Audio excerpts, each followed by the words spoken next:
Tuesday, my friends, and welcome back into another edition of Prime Sports World. I'm your coach, your host, David On Point Hupp, and right there is my co-host, Mr. T.J. Hopkins, and we continue with our NFL offseason previews. By the way, I am now aware that the graphic that I had on yesterday's show said 2023. I apologize for that. That happens sometimes. But yeah, please like, share, and subscribe to the podcast. I'm David Hupp, and there's TJ Hopkins. We're going to talk about the AFC South. In my opinion, is the weakest division in football, and you can have your own opinion. You can disagree with that. But we're going to talk about all four teams in that division here today. TJ, what do you think about the AFC South? What you just said, Yeah. It's I mean, I get Houston. Well, basically, Houston has just come in and took it the fuck over ever since CJ Stroud has been there. So, it's I forgot what year it was. I think it was like the Tim Tebow led Broncos. They went like 7-9 and won a division.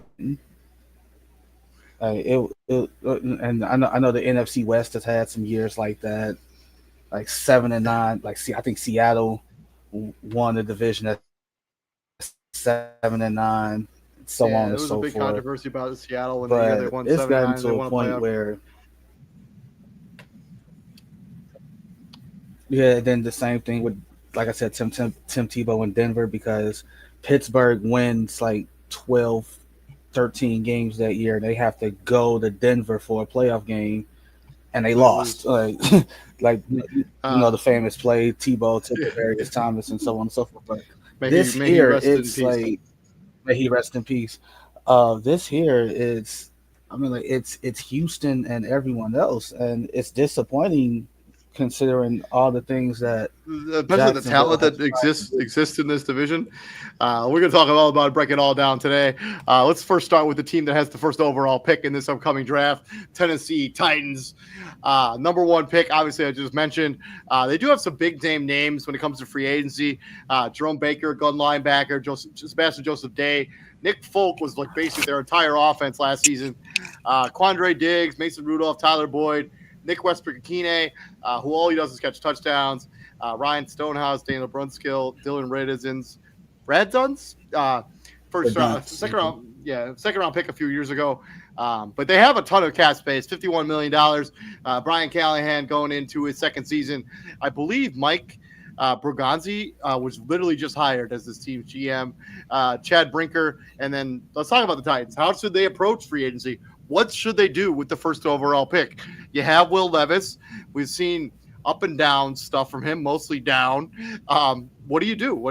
How should the Titans approach free agency in the draft? I mean, they have a bunch of cap space, but are players chomping at the bit to play in Tennessee? I'm not so sure. If they're trying to get paid, they are.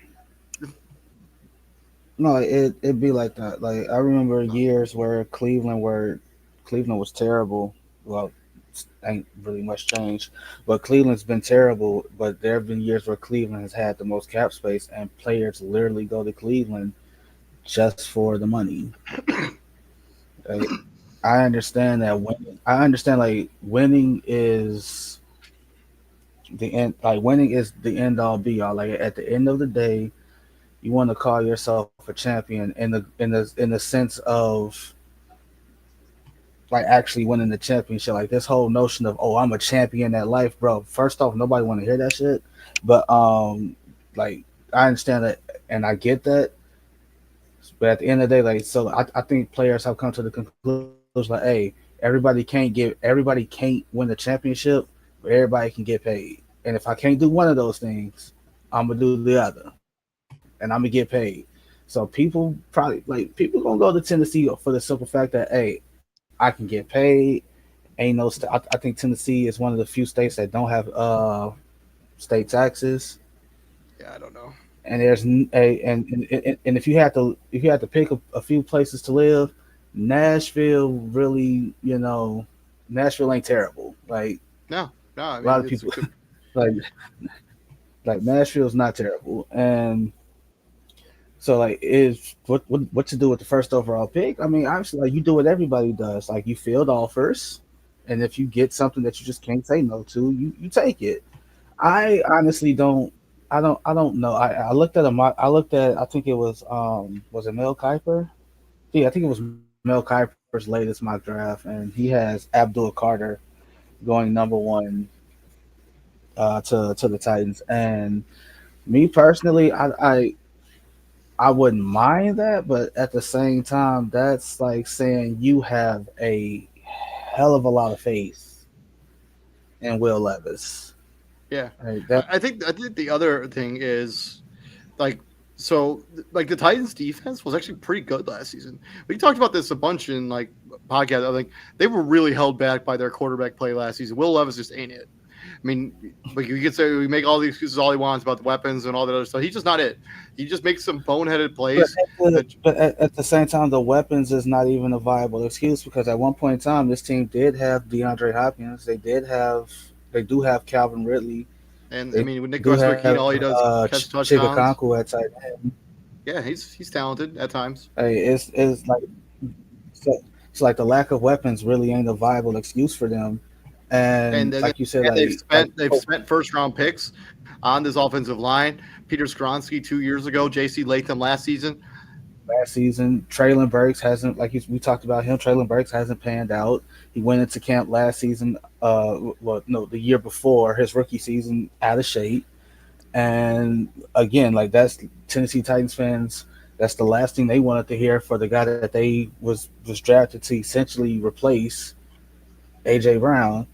And Yeah, obviously, like it's obviously like when you lose a guy like Derrick Henry, it literally changes everything for you because that's 2,000 yards that's not in your backfield anymore, and that's literally your whole offense.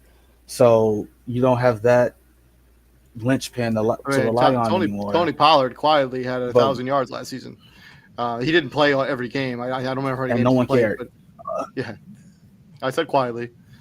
But so He like only like missed one game actually. it got So to a point. It got to a point where Brian Callahan was visibly caught on camera yelling at Will Levis, "Bro, what the f are you doing?" And so like and they tried everything. Like they tried Will Levis, they tried Mason Rudolph. They went back and forth between those two dudes. And I want to say who else played quarterback, took snaps at quarterback for them, I think that's it for or them was it this just season. those two? Actually, I think Just those was just just them two. they're the only two guys on the current roster on the ESPN depth chart. Um, I mean, who knows? Maybe that with whatever his name is, Tim Boyle probably started some games for the Tennessee Titans as he No, continues to be in the NFL. I, I don't. He may I'm have, just but being I'm just being a hater, dude. no, no. No, I don't think Tim Boyle played on this team, I think once it got to a point where like, hey, we're not gonna win any more games. Let's just try to secure the number one overall spot. and they for sure Shit. did that. If you're the Titans and you trade back and Cam Ward or Sador Sanders ends up becoming franchise type players, you're going to be Hmm. kicking yourself in the ass because you don't. There's no guarantee you're going to have the first overall pick next year. No, like and like again, very few teams are gonna be able to do what the Bears did. Like, and it also just showed like the lack of attention that the media played when the Bears got the number one overall pick to draft Caleb Williams because they were like, oh, you drafted number one overall for a reason. Yeah, because we had someone else's pick, Yeah. jackass. Well, I mean, the Jacksonville Jaguars, they had back-to-back first overall picks when they took Trevor Lawrence and Trayvon Walker back-to-back. I mean, they have some major needs when we talk about free agency.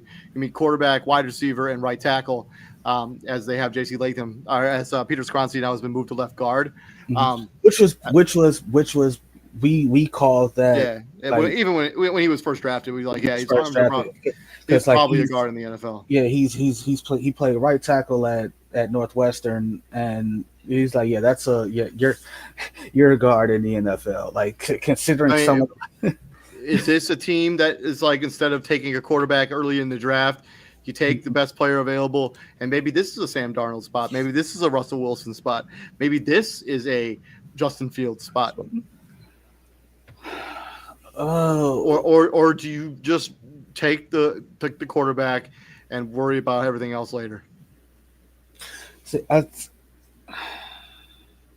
I'm in the opinion. I think they should take the best overall player. I think if you could trade this pick though, and because the Titans aren't just one quarterback away from being this ultra competitive football team, if you could trade back in this draft with the I Giants mean, or the Raiders, in a sense, in a sense, they kind of are because we said the same thing about Houston. Houston didn't really change a lot. They just I added mean, we, CJ we, Stroud. we said the exact same thing about the Commanders last season too. I mean, it does happen.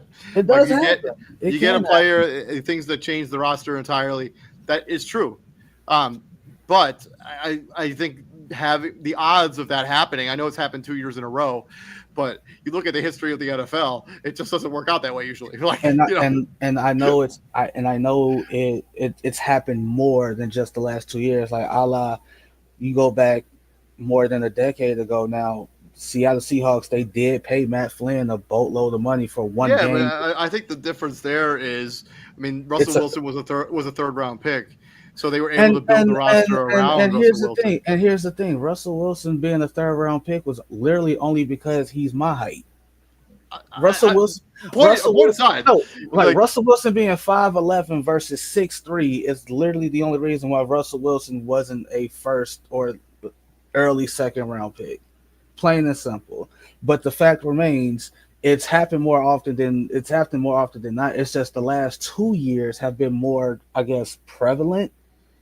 Like with the terms of Houston goes from literally embarrassment of a franchise to you help the team get the first overall pick to you're expected to be at, like you're expected to get to an AFC championship soon. yeah, Washington goes from speaking of Washington, did you see that report that yeah, Jonathan Allen, yeah, no, not that Dan Snyder. Dan Snyder is pissed. He is absolutely livid at all wow. the success that Washington is That's having now. that's tough. No, it's funny because we talked about Jonathan Allen yesterday a bunch, and then like the Commanders are going to let him seek a trade.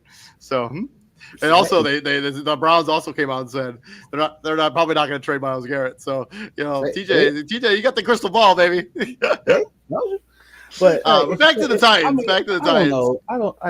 It's a lot of directions they can go at one. Like, do you go Abdul Carter? I wouldn't hate that. Do you go Travis Hunter? I wouldn't hate that. If you went with either quarterback, Cam Ward, Shador Sanders, I wouldn't hate that. It's me personally, and again, like I tend to be in the same boat as you. As you take the best player available, but at the same time, as I said yesterday, they've turned the NFL into a you either have a quarterback or you don't. And if you can again, they have some weapons there. They have some building blocks there. Imagine imagine a Cam Ward or Shador Sanders throwing the ball to Calvin Ridley, to Chig Okonkwo, to Westbrook Akine if they keep them, and so on and so forth, and not turning the ball like real talk. Like it's if Will Levis doesn't make the boneheaded decisions that he made last season, who knows what happens? Like seriously, who knows? Let's talk Um, top three priorities when we move. Then we'll move on to the Jacksonville Jaguars. Top three priorities for the Tennessee Titans. I think if figure out whatever you're going to do at quarterback. If it's going to be draft yeah, somebody early in this draft, do it. Like do get it. serious about quarterback. Like this, taking Will Levis and having him and Mason Rudolph just get serious about quarterback. I think they need to address the offensive line. I still think this team needs another offensive weapon as well. I think their Yeah, defense is good to go. I mean, the secondary is loaded. I mean, you traded for Jadarius Sneed. I mean, you have some decent safeties there. That's a good defense that is being masked by a woefully atrocious offense. woefully atrocious. Woefully atrocious is being generous. Well, I, I'm in a good mood, so and also, like, if hold on, is this the new GM they hired? What's his I name? don't Greg Johnson. I don't know. I'm finna find out. I'm finna find out. Okay. I gotta be honest with you. I don't remember who the old GM was. So He just got. He was the assistant GM for Kansas City for 3 years. So like he did a lot of his front office stuff. Um, yeah, with so the he team. literally just got He hired. literally just and hey, that's a that's a tough bargain. Like that's a tough job. Like you're in charge of rebuilding a a struggling a sinking franchise basically. Hey, and it's not gonna be it's not gonna be fixed overnight. Ask Ryan Poles. There are Bears fans literally calling for Ryan Poles to be fired. Why? I don't know, because they're idiots. That's why. Um, Um, moving on from the Tennessee Titans, let's talk about the Jacksonville Jaguars. who? They have the 5th overall pick. They just hired a new GM and a head coach after the head coach they wanted to hire was like, yeah, I'm not going there with Trent Baalke still in your house. They fire Trent Baalke. They bring in James Gladstone, who has very limited experience as a GM. He actually got hired yesterday because I remember we were talking about in the show yesterday. I was like, I don't know who their GM is in Jacksonville. They literally hired James Gladstone yesterday. David, Liam how old are Cohen. you? I'm 36 at times. Why? You're you're 2 years older He's than the he's dad. he's the youngest GM in the NFL He's probably the ever. youngest GM ever. He is. Some notable free agents. We got Brandon Sheriff, Mac Jones. I don't care about any of these other names really. Andre Cisco is a good player, but I don't. $38 million with a cap space. Let's talk about the Jacksonville Jaguars. They have the 5th overall pick. They still have Trevor Lawrence under contract for what that's worth. What do you do if you're Jacksonville this offseason? What do you like? Where your priorities need to be? Trayvon Walker has gotten better. He had double-digit sacks this most recent season. Do you think Liam Cohen, as this quote-unquote quarterback whisperer, will have the Baker Mayfield effect on Trevor Lawrence? Or, like, what are your expectations? Jaguars, talk to me. Your head coach is older than your GM. Duval, man, you want to talk about it? Oh, And, awkward. I have seen that clip of Leland Cohen saying Duval thousands of times. It is cringe. It is so cringeworthy. Like, it's unreal. Like, it look, Uh, it, but he his did a saving good job. He did a great job with Baker Mayfield. Um, his his saving grace is well, his Dan Campbell's like yeah, thank you for yeah, that. right, yeah, right, yeah, Thank you, because no one can ever talk about the whole biting kneecaps yeah. press But conference. that Duval, we're gonna talk about the Jerry Jones press conference when we get to it. But Is all right. So again, Trevor Lawrence. Oh man, that what started off as such a promising quarterback class will probably go down as one of the worst quarterback classes ever. I mean, he's the last chance they have. Like if he doesn't And if he and if he doesn't if he doesn't turn his career around, and was he crazy. he hasn't been terrible, but he hasn't been what the expectations were. Right. And like that's like if Trevor Lawrence is just Trevor Lawrence, he's the 1st overall pick, but he's not like this anointed second coming of you know Jesus. Like Jesus. when he's drafted, his numbers, you look at him for 3 seasons, yeah, he's been okay. His rookie season was a disaster, but his second season, 25 touchdowns, 8 picks, Playoff. 21-14 the season before that. After that, 11-7 in a season where he was banged up for the majority of it. I mean, 4,000 yards, two of his 4 seasons, 65% completion percentage or higher in 2 of his 4 seasons. I mean, Hmm. in a nutshell, like if you take his career without all the lofty expectations of being Trevor Lawrence, it doesn't look terrible. You're like, yeah, okay, he's been okay. Like the team around him hasn't been exactly been awesome, um, and Continue. Keep going. but I have heard a ton of rumors. Like the we talked about the Trevor Lawrence trade yesterday with Mhm. the Pittsburgh. I mean, if you're the Jacksonville Jaguars, I mean, you have to continue to build around. I mean, you imagine you brought in Liam Cohen to do kind of the similar effect of whatever he did with Baker Mayfield to have that impact on Trevor Lawrence. I think the difference with Baker Mayfield is like Baker is how can I put this? How can I put like Cleveland, like Baker under Cleveland, it was like first off that whole situation was like Hugh Jackson gave a first grade class on how not to handle Yeah, how like you drafted him. So like obviously you remember that year, like the Cleveland Browns were on Hard Knocks that year. Hugh Jackson gets the job.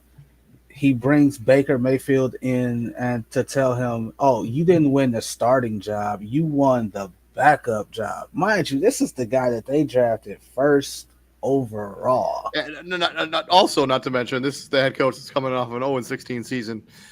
It, And right, so he goes one and like he's and it was so he bad. was like fired mid-season. Like he was like one. I think he won one game over two Right, yeah, seasons. it was so bad that Baker And then they Mayfield. and then they brought in Freddie Kitchens, right?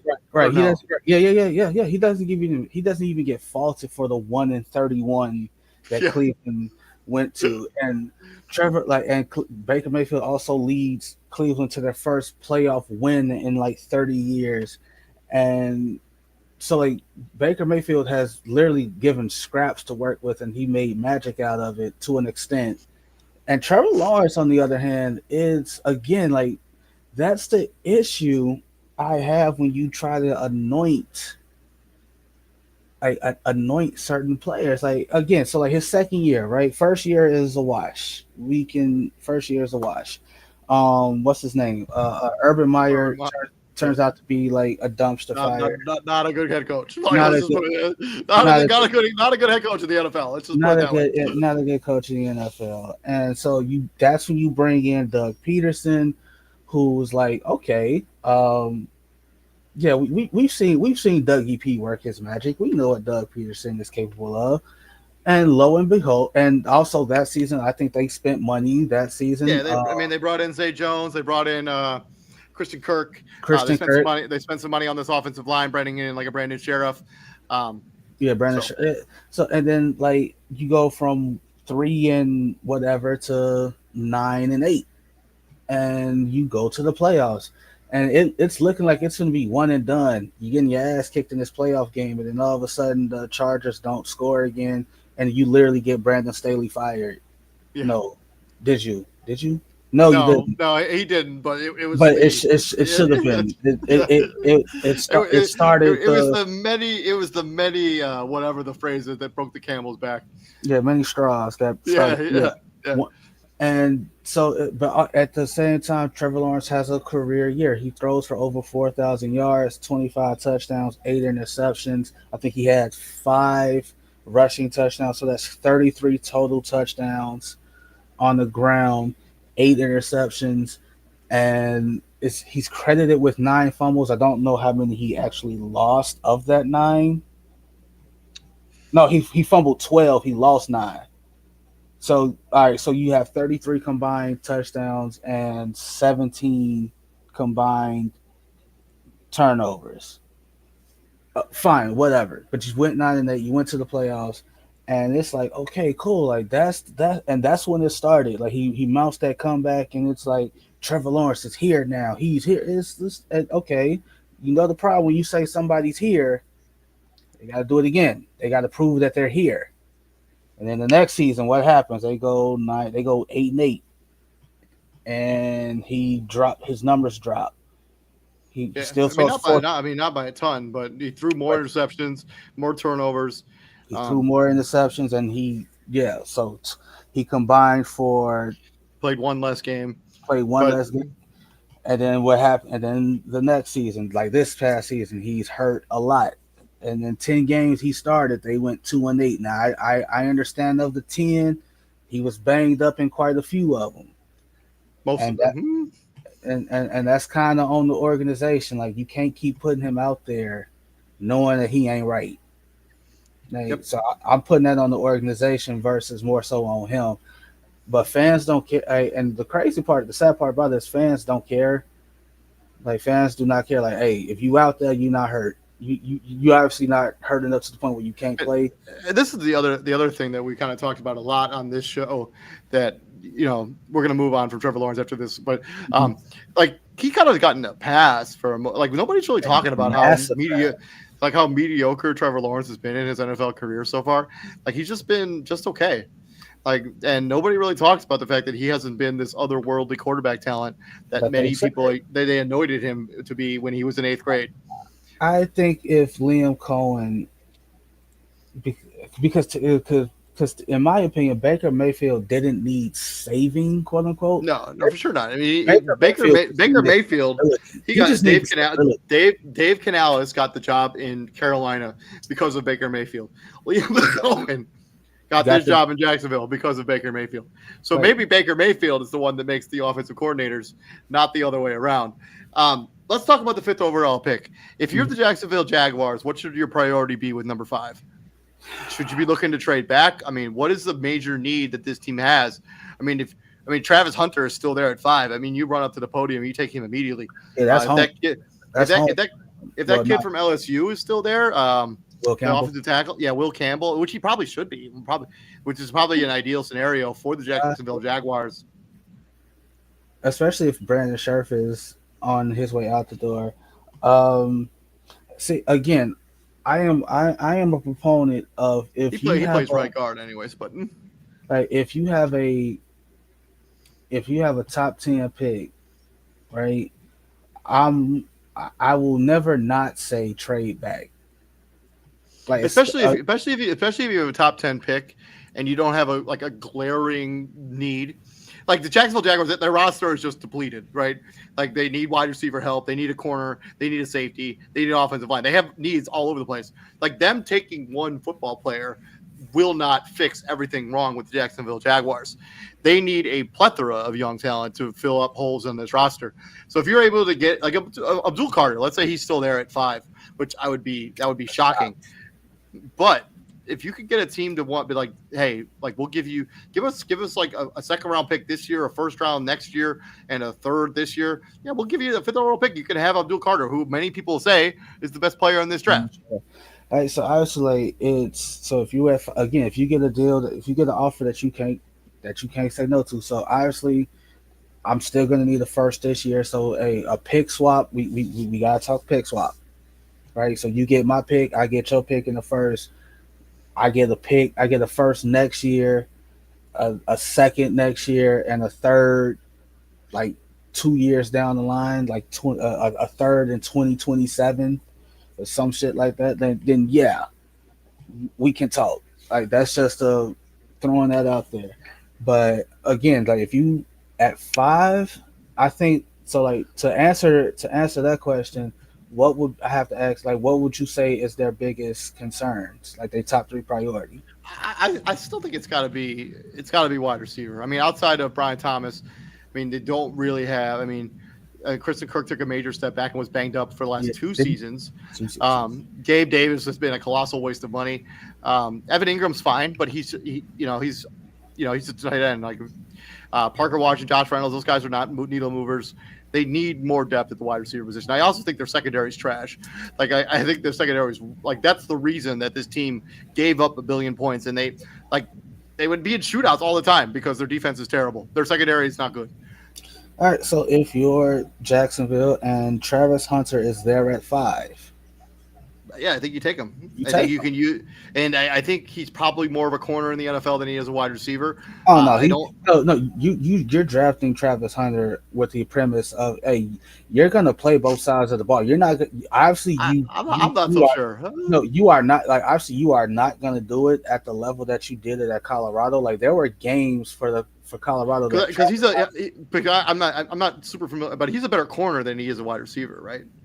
No, it's pretty even. It's 100% pretty even. I'm not even joking. Okay.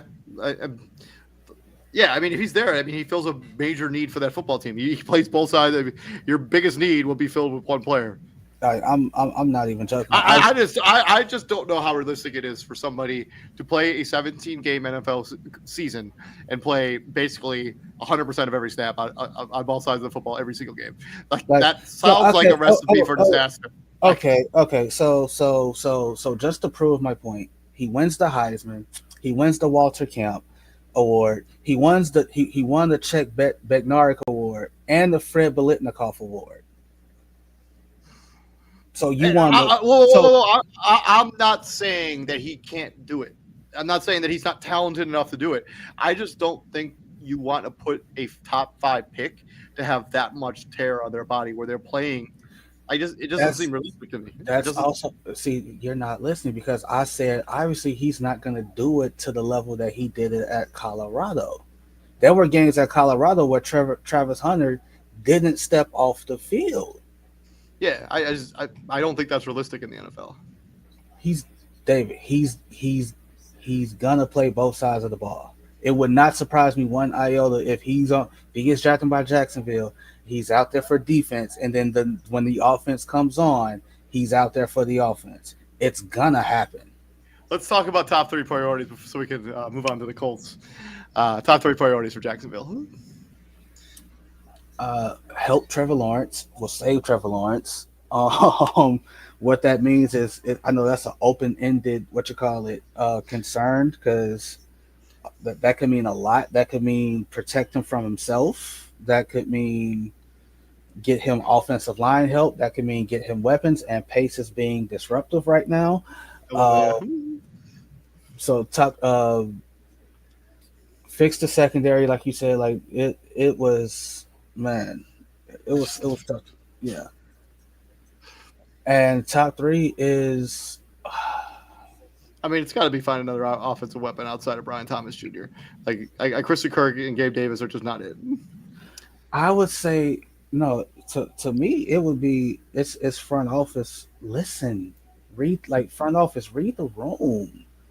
Like you read the room. Like, because you brought it up. The guy that you wanted, said, "I am not work." Like, matter of fact, the last couple head coaches Yeah, that you interviewed said, "I'm not working here if this guy is here." Byron Leftwich, he turned down the job because you would let him pick his staff. You was gonna give Trent Baalke control over his staff, and Byron Leftwich said no. And it's sad that we ain't heard from Byron Leftwich since. it's true. Like Byron Leftwich has essentially been blackballed out of the NFL because he didn't want someone to have say over his staff, which I 100% understand. Like, no, you're not finna have me work with somebody who A, I don't know, or B, possibly don't even get along with. Ben Johnson interviews for the job. I don't want it. If he's there, I don't want it. I don't even think Aaron Glenn took their phone call. Trent Baalke is not a good GM. Like, he's been so yeah. But moving on from the Jacksonville Jaguars, let's talk about the Indianapolis Colts, who have a lot of decisions to make this offseason, with the rumors out that they want to bring in another veteran quarterback to try to push Anthony Richardson. They have the 14th overall pick. They do have some big-time names hitting free agency. Ryan Kelly, a fantastic football player at center. Chicago. Julian Blackman, Taven Bryan. They got some Trey Sermon. Deo Adedingo, I think that's how it's pronounced. And then Kyle Granson, serviceable tight end. They have $35 million in cap space. Shane Steichen is going into his third season as the head coach of this football team. Chris Ballard is, for some reason, still the general manager of this football team. Jim Irsay, team president. Let's talk about the Colts and the free agency and the draft. And let's start with Anthony Richardson. What do you do with him? He's been basically a train wreck. He had moments when they benched him for Joe Flacco. When he came back, the play was better, but it's still not anywhere near where you expect it to be for an NFL quarterback. And if you're talking about bringing in a veteran, who? That's the real question. There's nobody obvious. Like Kirk Cousins, no, I don't think that makes a heck of a lot of sense. I mean, you want to go with the tried old true of having Tyrod Taylor be the backup? Like, I just don't know. Like, they talk about bringing a veteran. Who are you going to bring in? Aaron Rodgers isn't coming here to be the backup to Anthony Richardson. If he is, Aaron Rodgers is not coming there. So what do you do with 14? So obviously, to start with Anthony Richardson, you got to see the investment through. This is the 4th overall pick.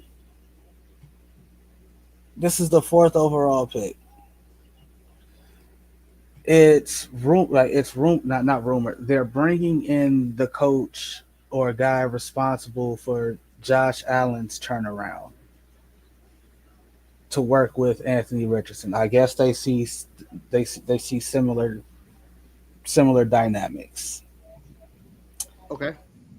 All right, so the notion there is it doesn't matter who the coach is or whatever if he's not picking up what they're putting down.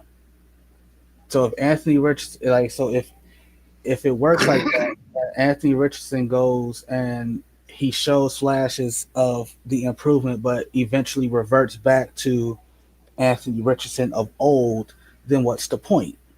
One of the big things about Josh Allen was he was a turnover machine. Now he's not, or like this is really the first season where he really wasn't. Again, you I have mean, this is a good Justin Fields landing spot potentially. potentially, and it's like depending on your opinion on Justin Fields, like you may look at this as a quote unquote lateral move. It is what it is. So if you're Anthony Richardson, like yeah, dude, like you're this is it. I'm so serious. Oh, This is it. well, I agree with you. I mean, there's no you either figure it out this season or you're probably going to be in the UFL in 2 years from now, Like if, this, if that. like if that, like this is it. So if you hire the guy that's responsible for turning Josh Allen into what is now an MVP, it doesn't matter. It like and you don't pick up what he puts down. If it's not well received, if you have a hard time like showing comprehension, guess who they're gonna blame? They're not gonna blame him. They're gonna No. blame you. Like the guy, he literally just turned the guy into an MVP. He went from a turnover machine to MVP. Yep. And Josh Allen. So if you're Anthony Richardson, again, bro, this is it. Like, and it sucks because you knew what you knew if and Chris Ballard has no one to blame but himself because you knew you knew the risk when you took a project. He was a project. Like the guy didn't complete 60% of his passes in college. And And you the other crazy thing about it is like they put stuff around him, like they drafted first line talent, offensive line in the first couple rounds to build this roster around you. They have a decent wide receiving core in Michael Pittman Jr., Alec Pierce, Josh Downs, Adonai Mitchell, Ashton Doolin. Those are solid players. You have Jonathan Taylor as your running back with Trey Sermon as your backup. I mean, this has been like Anthony Richardson just hasn't been any good. Like they've been 8-9 despite the play of Anthony Richardson. Like and the and defense on the other side of the ball, the defense has been pretty good. I mean, Kenny Moore has been one of the best nickel corners in the NFL. Zaire Franklin, you can make the argument, is one of the best, if not the best linebacker in the NFL. DeForest Buckner, Quinny Pay. I mean, Latu took a nice step as a rookie. he did. But Hey, this is on the quarterback. the 50.6%. Let's just round it up to 51. 51% completion percentage in the NFL. What Yeah. quarterback? What quarterback? 11 passing touchdowns, 13 interceptions, 2,391. Now again, a lot of that is I know he's been banged up 4 games as a rookie, 11 games this year. You still in 11 games this past season, you still threw 8 touchdowns to 12 interceptions. And mind you, these were bad. Some of these were horrible I'll interceptions. never forget that one in the Bears game when he threw that bad interception in the end zone. And And, it's just like, also the conversation about, him just tapping out of that game. Like, you just can't do that as a starting quarterback in the National Football League. And you need to have better locker room guys around you. Be like, hey, if that's really the reason you have to say, you have to make something up. That you can't. So I think it makes sense for and them what do to you bring in Justin Fields. what do you do at 14? Oh man. I mean, they have some major needs. So, like, just going through Yahoo Sports, they're talking about tight end, corner, a secondary, and then a cornerback. Obviously, there is some really good tight end prospects in this draft. There's the kid from Penn State, probably gone by 14. There's the kid from Michigan, who probably still be there. Was it Loveland? Who this having a difference maker at tight end, as opposed Mully Alley Cox and Kyle Granson and those guys have been fine. But if you have a real needle mover at tight end, it could elevate this offense and give Anthony Richardson somewhere to go with the football when he gets in trouble. Oh, Bucky Brooks. whose mock draft we remember Bucky Brooks she stayed coming in clutch when we was on the triangle. We stayed looking at his Yeah, mock draft. yeah, Bucky Brooks at 14 has them taking Tyler Warren, who in my opinion is probably tight end one. yeah. The kid from Penn And State, yeah, he for sure is. like there were moments where like yeah, Penn State, if Tyler Warren didn't get the ball, it's like what are you doing? Yeah, yeah, What are you doing? So if you put Tyler Warren in this offense, it's essentially creating a safety net for Anthony Richardson. And uh, again, like it's a tough ask, like because we legit might see a situation where if there's no improvement, Ballard, you're gone, yeah. Shane Steichen probably out too. and Richardson. No, I no because Shane Steichen. What you call it? Like I, Shane's I, no I, I, Shane's we've seen Shane Steichen's offense when it has competent QB play. Like we ain't finna act I, like I know, but I think if you get rid of Chris Ballard and you bring in a new general manager, I think you bring in, and you're probably going to bring in a new quarterback in that offseason too. I think the smart thing to do is to clear house. Like we've seen that recipe in Chicago where you keep the quarterback or you keep the head coach for one more season, and it doesn't necessarily work out. We'll see. We'll see if the Giants. I mean, if they end up taking a quarterback in this year's draft, if they're dealing with the same thing. I mean, they're the head GM and the head coach in New York. Their seat's so hot, I can feel it from here in Fort Wayne. Like, But Brian Dayball didn't get fired. yeah, but if he might this offseason. Next, if they don't, if the Giants are like, if the Giants don't see any improvement, everybody's getting fired in New York. Right. We'll talk about them later. But back to the Colts. Let's talk about priorities. Yeah, and cute figure out quarterback.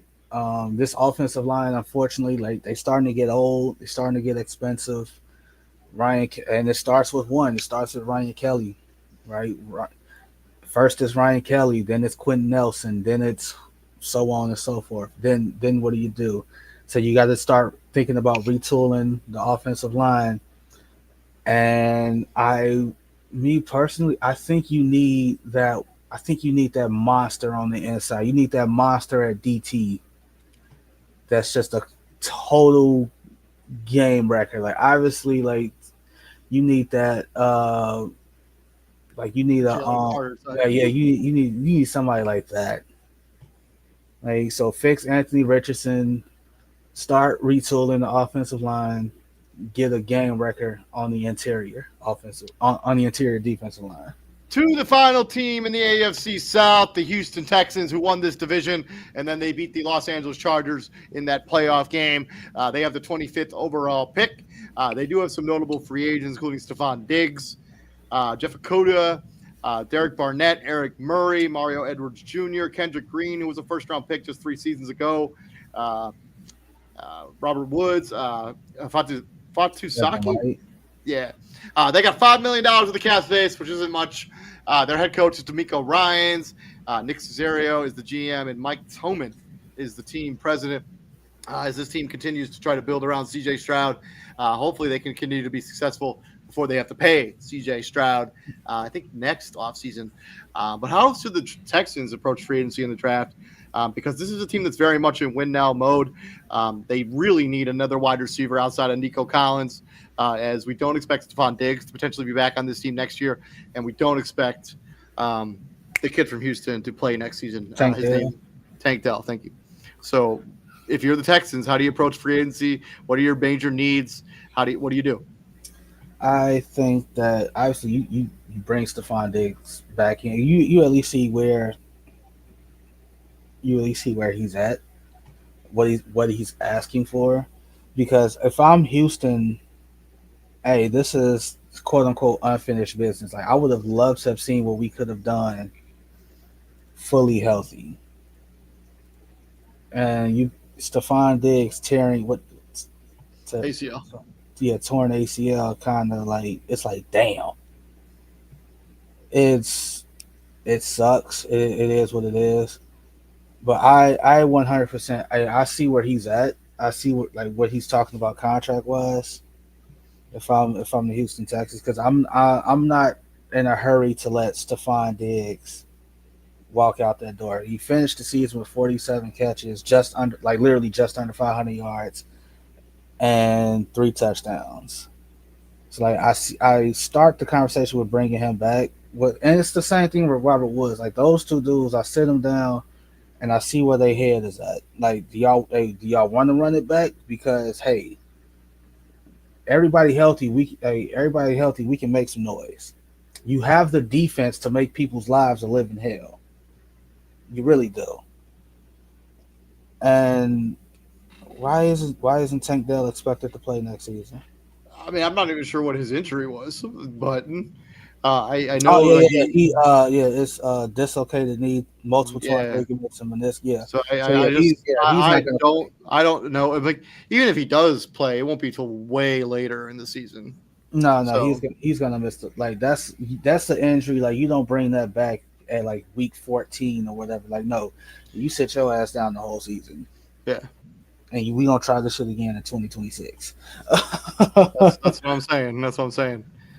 So if you're at 25, so like Bucky Brooks, my draft has him taking the receiver out of Missouri. I think Luther Burden the Yeah, third. yeah. But again, like I also think like because of what the NFL is now, you can never have too. There's no such thing as too many weapons. You can never have too many weapons. And CJ Stroud is smart enough to be like, I'm not looking for my favorite target. I'm looking for the best target, like the one who's open. I also So think that like that this is a team that also needs another option outside of Joe Mixon because when Joe Mixon was either injured or not in the field, that you definitely saw a dip in production out of the Houston Texans. So they need a serviceable backup to Joe Mixon. And I'm on the record. I think this offensive line also could use some work. I mean, outside of Laramie Tunsil, I don't think any of these guys are exceptionally good at the offensive line position. So that could be something they definitely address in free agency or in the draft, even though $5 million is tough. Um, you know, it is. I mean, like, but that's why some of those names, like, you got to be okay with. You got to be okay which with. is why I think in a scenario, I think Stephon Diggs doesn't return to this football team. I mean, I think you take somebody younger in the draft and hope you can get 75% of Stephon Diggs in the first season. I mean, they still have John Mechie, even though he hasn't really been a needle boomer in the NFL. There's still some talent there, and maybe he's 2 years removed now from the Hodgkin's lymphoma, um, Mm-hmm. or leukemia. I can't remember which one it was, but It was cancer.